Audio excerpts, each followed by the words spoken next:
Wonderful. Today we are live on the SEO Leadership webinar. We have a little bit of a late one today, but we actually have an early morning guest over in America. We have the SEO manager at Stripe, Debbie Chu. Debbie has gathered 10 plus years in the industry, specializing in SEO for B2B and SaaS. So if you're interested in that, stay tuned. She's also a regular contributor at the Wix SEO Hub, which is quite exciting. She also has previous experience as the Global SEO Manager at Dialpad, previous affiliations with Arc.dev and Codementor, and she also has some public speaking experience as well with Searchlove and Mozcon. So, Debbie, you've been very, very busy. So, thank you so much for making some time to come and speak to us today. How are you keeping? I'm doing really well. Well, thank you for the wonderful intro and good overview of what I've done so far. But yeah, I'm doing well. It's kind of early, but like not too early, so that's good. Thank you for being able to accommodate this time. But excited to kind of talk through what all the sort of years that I've been doing SEO and like marketing in general. Awesome, awesome. And actually, building off of that, Debbie, could you just tell us a little bit about your career to kick things off? So maybe from how you got into SEO and how you got to where you are now at Stripe. Yeah, so let's see. Taking it back, I kind of started off doing content writing for a publication, and then from there, I slowly was curious about like, how are people actually like getting to the website from this content? Like I'm writing this interesting content, but like how do we kind of be more strategic about it? For example, like how do we find more interesting topics that people actually want to know about? And so I think that started my interest in like, how does content marketing and SEO sort of work? And so one from that sort of writing gig, I transitioned to kind of like my first full-time marketing role at Codementor. And essentially from there, I really started to learn like all about digital marketing and not just like working within content marketing, but also like doing some social, doing other types of like digital marketing related stuff. And I feel like the area that I felt had the most impact to the business really was SEO. And so that's where I started to dive in more of like, okay, what is SEO? How does it work? How do I start using these SEO tools to really create a strategy? And I just found that stuff really interesting. And then when I decided to join Dialpad, like I really wanted to only focus on SEO, whereas previously at a smaller startup, you kind of have your hands in everything within marketing. Mm. And I decided like I want to kind of be sort of an SEO expert in a sense. And so that's why I transitioned out to Dialpad. And there I really started specializing within SEO. And I kind of found my grounds in like link building. It's not necessarily the area that people are feel like is the most flashy or the most interesting, but I wanted to take it from a non-spammy approach, and that's kind of the mindset that I had, and I wanted to really, figure out how do we drive links in a way that's going to be impactful to the business. So that's kind of where my head was at Dialpad, and then my role slowly expanded to just have more leadership responsibilities. And then after Dialpad, I switched over to Stripe, and at Stripe, essentially, I get to do SEO for Stripe.com, get to work on a lot of different projects with a really large team, as people might imagine, for Stripe. So for me, yeah, it's been a wonderful, wonderful learning experience. And I feel like every time I kind of switch companies, I'm using a lot of that experience that I've gotten in the past few years. Awesome, Excellent. awesome. Excellent. Love it. And Debbie, I just want to go back and sort of talk about a bit on that, because especially Codemaster, I think, was like sort of an interesting transition, because I think previous to that, it was like a content writer, and then it went into more like sort of content and then operations side of things. And then within that same sort of company, it led to, I think, SEO and SEM specialist as well. What was that Right. sort of transition like from like content writer to like operations side of things, and then to like sort of niche down again to like sort of SEO and SEM as well? Yeah, so that's a good call out. I would say, um, even before doing content writing, I had done like some kind of customer service sort of roles in a sense. And actually, one thing that I found really interesting when I first joined Code Mentor was that even the CEO of the organization would reply to support tickets.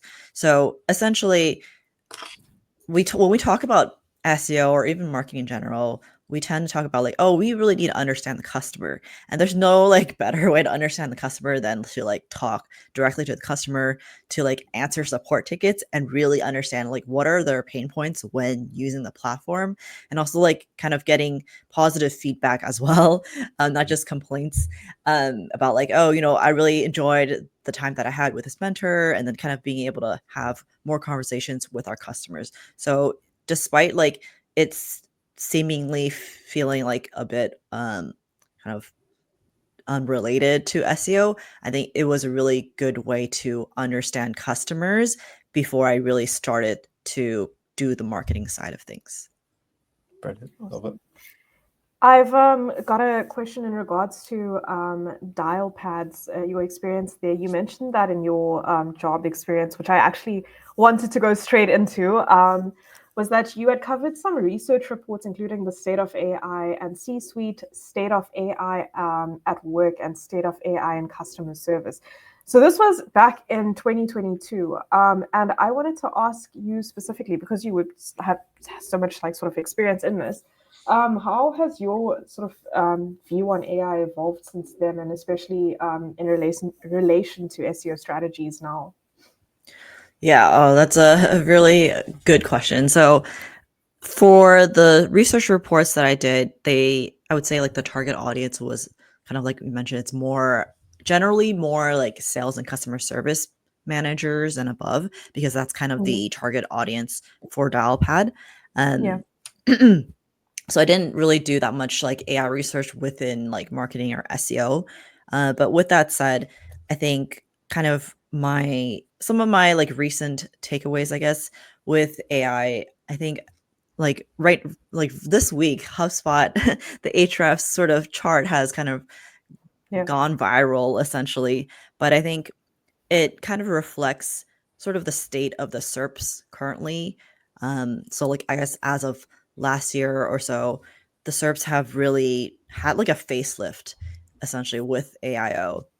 And so I think that's kind of what is top of mind for everyone. And I think one thing for us to kind of like keep in mind is that like if there's a lot of different studies or like stats that I have seen related to AIO, and generally speaking, like it's tends to show up for like informational queries. So for blogs or any website that does a lot of informational content, it's like very likely that you will be impacted. Like that's just the nature of how search has changed. So that's just something for us to be cognizant about. And so if you are a SaaS brand, then you might want to focus more on like commercial or transactional queries, because that's going to be currently where, the organic results still show up. AIOs aren't shown up as prominently. So you just kind of have to first understand like, okay, this is the change. Let's accept the change and figure out like where do we go from here? Excellent. And maybe, sorry, just on that with the AI and obviously all like the sort of new outcomes of it. How important is that for juniors to understand? Is that something that as an SEO manager you would sort of try and teach juniors, or would you rather them sort of focus on the basics of SEO first and then sort of come to AI as it comes, or is it all part of the package?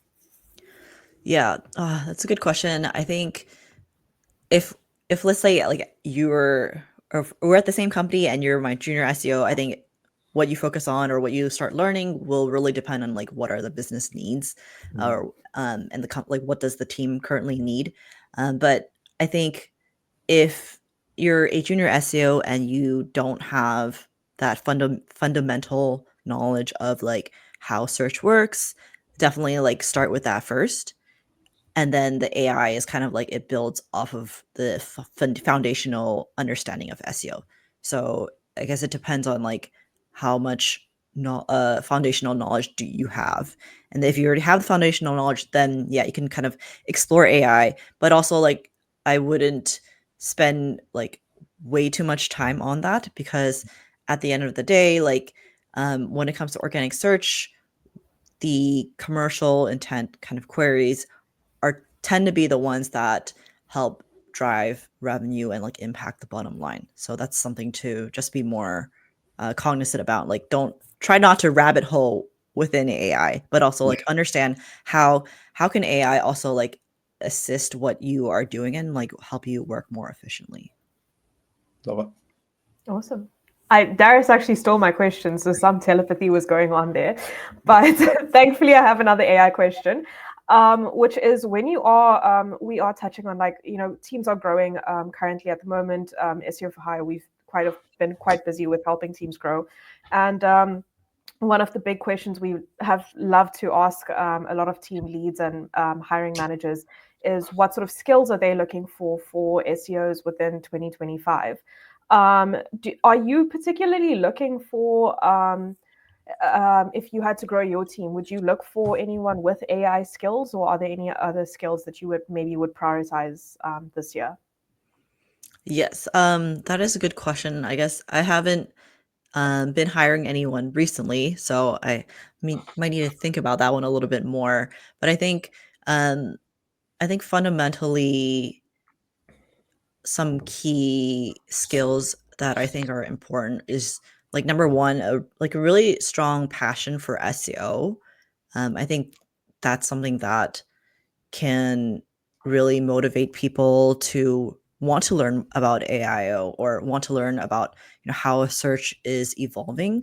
So I would say that's kind of something that I think is really important. Like, do they really enjoy SEO, or is it like kind of just a job and they kind of turn off after work, that kind of thing? Of course, I don't mean like, oh, you need to overwork, but I think there's like this passion that needs to be there for the results to be really good. So that's kind of a basic thing that I kind of look for.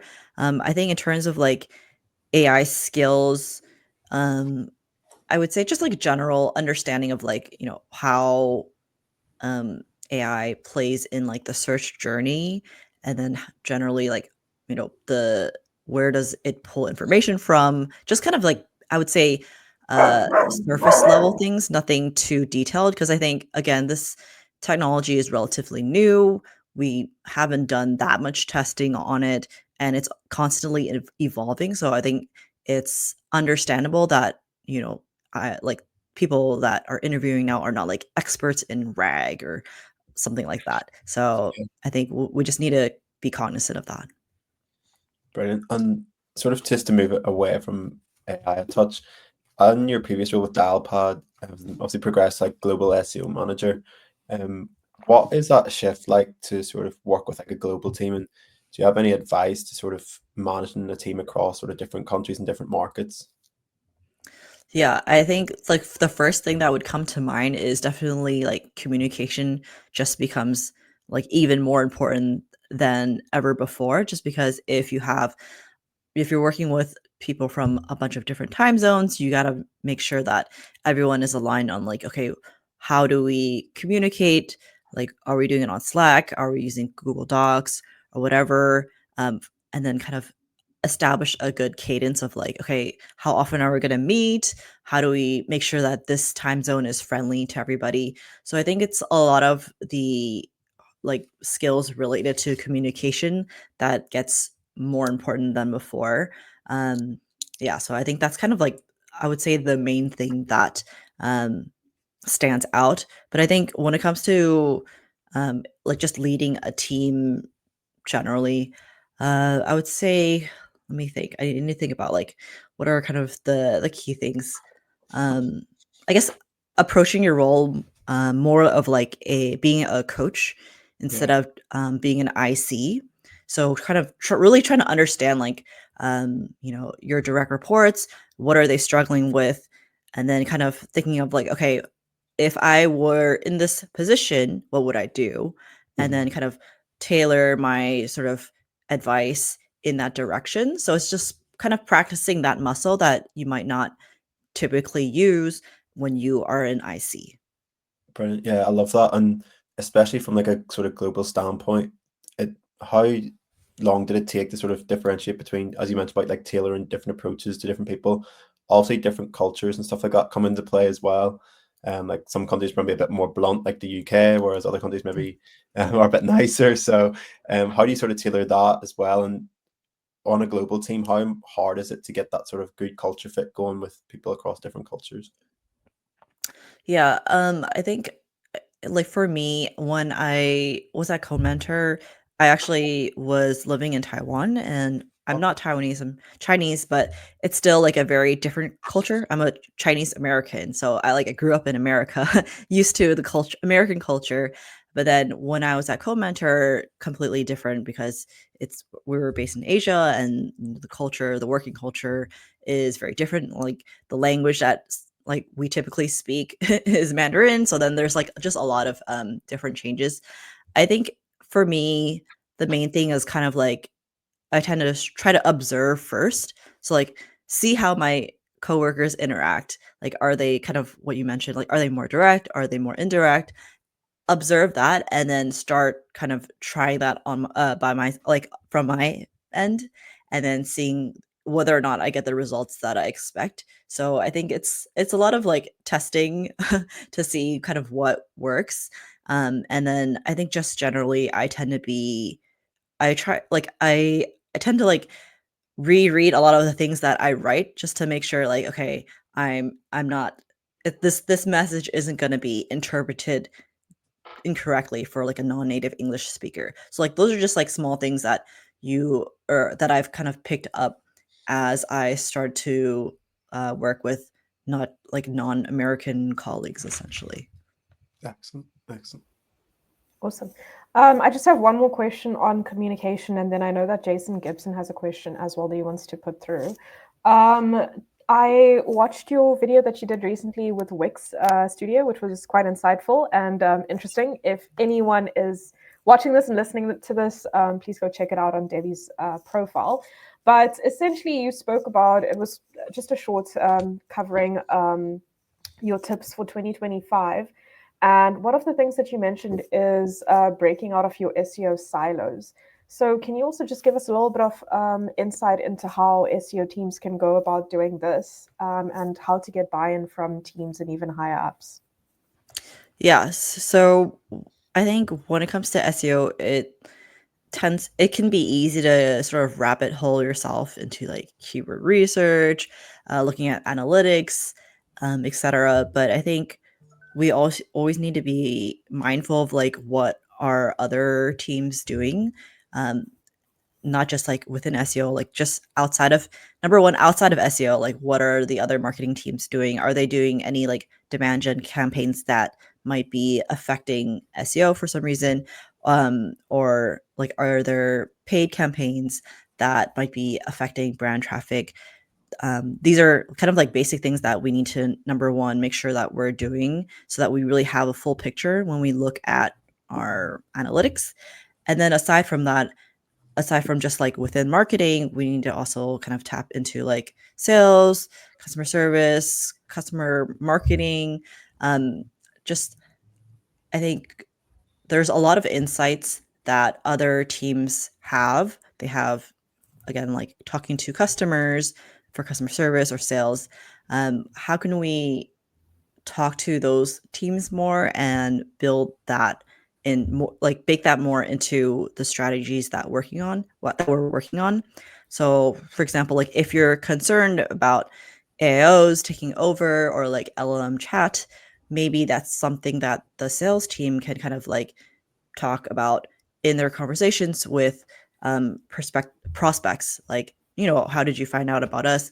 Oh, have you used ChatGPT? Like maybe trying to work that into their workflow, and then those are going to be like actual insights as opposed to you trying to guess what we think the customer may or may not be doing. So I think those are like hopefully that kind of explains like the importance of kind of breaking out of your silos, because you really get that data that you are not going to get with a tool. That's very interesting. I love that.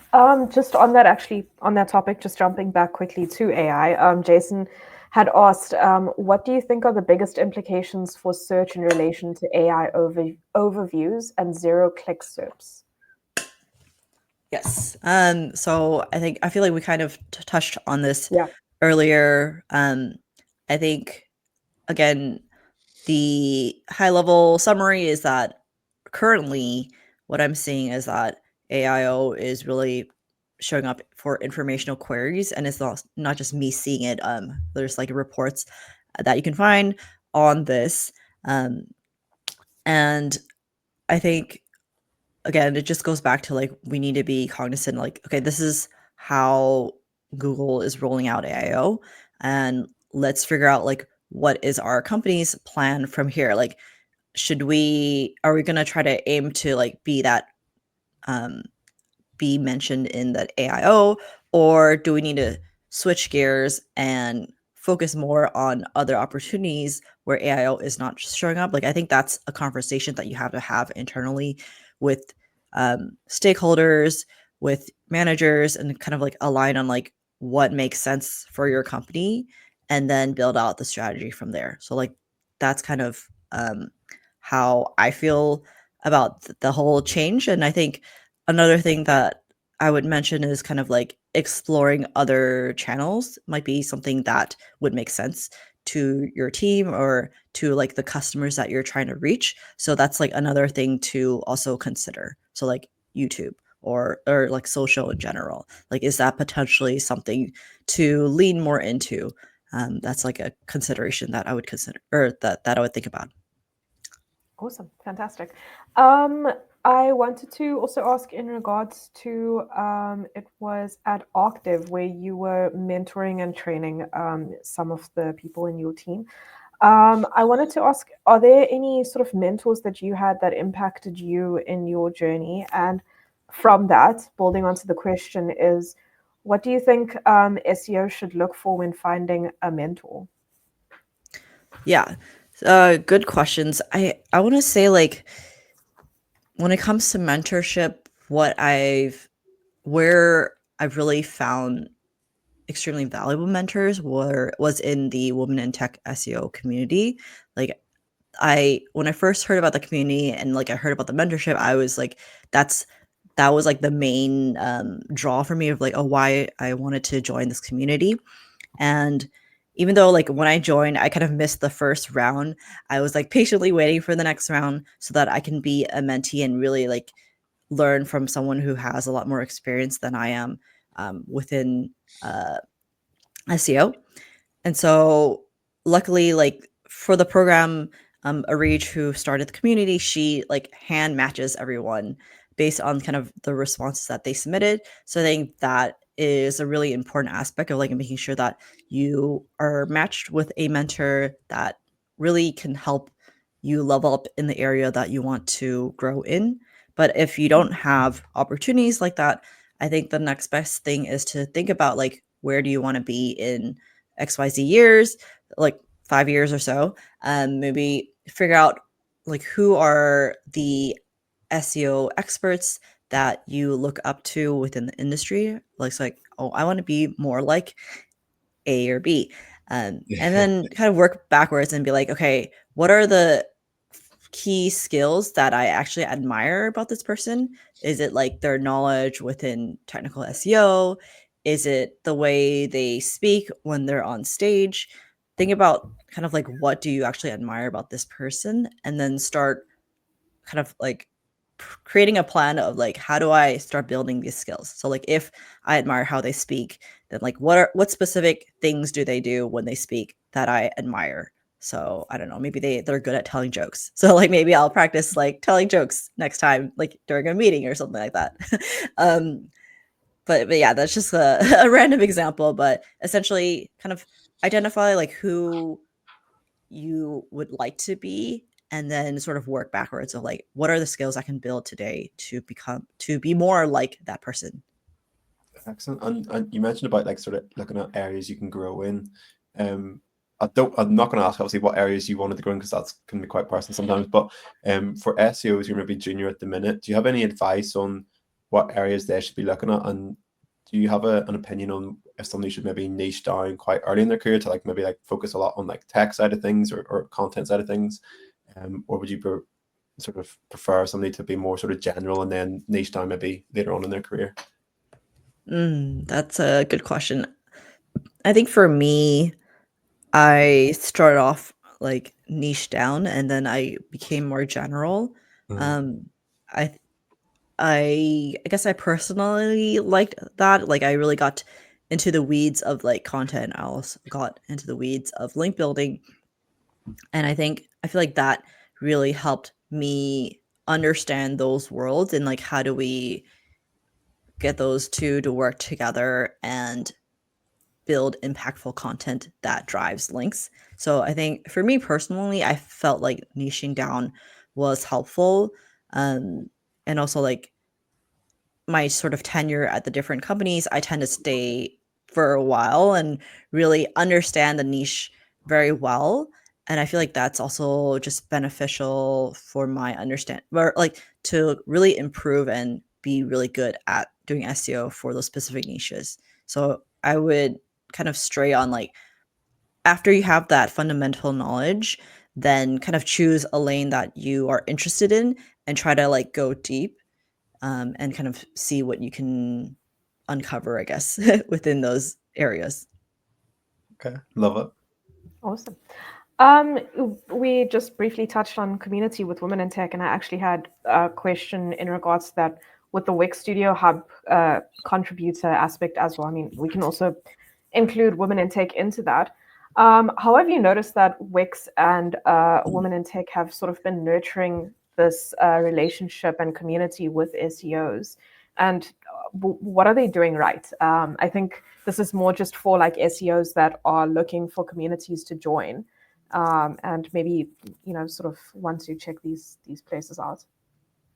Yeah, I think for Wix, I think the team, like I'm pretty close to the team, so I really enjoy like the people that have worked with Wix. Being able to work on the SEO course was something that I found really helpful for me because I've never done a course before. But I think what I really enjoyed is that there are like a lot of SEO courses out there, but Wix decided like, hey, we want to create something that's like really valuable to the community and give it out for free.